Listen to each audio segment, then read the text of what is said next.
ડેડિયાપાડાના ધારાસભ્ય ચેતરભાઈ વસાવાને લઈને સૌથી મોટા સમાચાર મળી રહ્યા છે। 5 તારીખે એમની જામીન સુનાવણી થવાની છે અને સાથે સાથે વાત કરવામાં આવે તો લગાતાર આમ આદમી પાર્ટીની ટીમ જે છે એ લગાતાર કામ કરી રહી છે અને ધારાસભ્ય ચેતરભાઈ વસાવાને બહાર છોડાવવા માટે લગાતાર મહેનત કરી રહી છે અને બાકીના જે આરોપી બાકીના જે જેલમાં હતા એમને છોડી દેવામાં આવ્યા છે, પરંતુ ધારાસભ્ય ચેતરભાઈ વસાવાને હજુ પણ છોડવામાં નથી આવ્યા છે અને 5 તારીખ એટલે આવનારી 5 ઓગસ્ટે એમની જામીન સુનાવણી જે થવાની છે।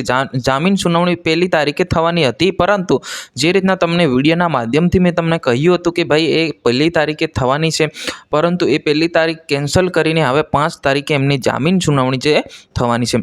નમસ્કાર મિત્રો, વિડીયોમાં તમારું સ્વાગત છે। વિડીયોને અંત સુધી જોજો ને આપણી ચેનલ પર નવા હો તો ચેનલને સબસ્ક્રાઈબ કરીને લાઇક કરી નાખજો। તમને ખબર છે ગુજરાતભરની માહિતી જે આ ચેનલ પર તમારા સુધી પહોંચાડવાનું કામ અમે કરી રહ્યા છે।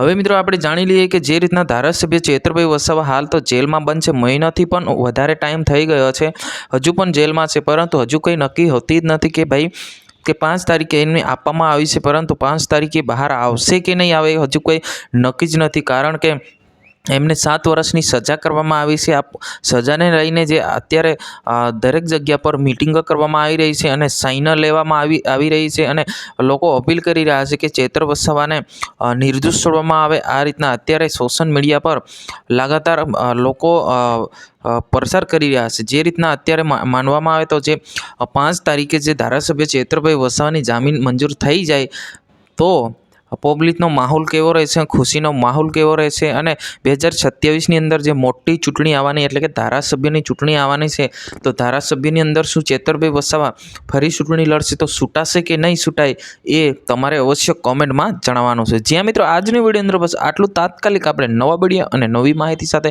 જરૂરથી આપણે મળીશું। અત્યારે ગુજરાતભરમાં ખૂબ જ વરસાદ પડે છે, તો કામ વગર બહાર નીકળવું નહીં, પોતાનું ધ્યાન રાખવું, ખ્યાલ રાખવું છે।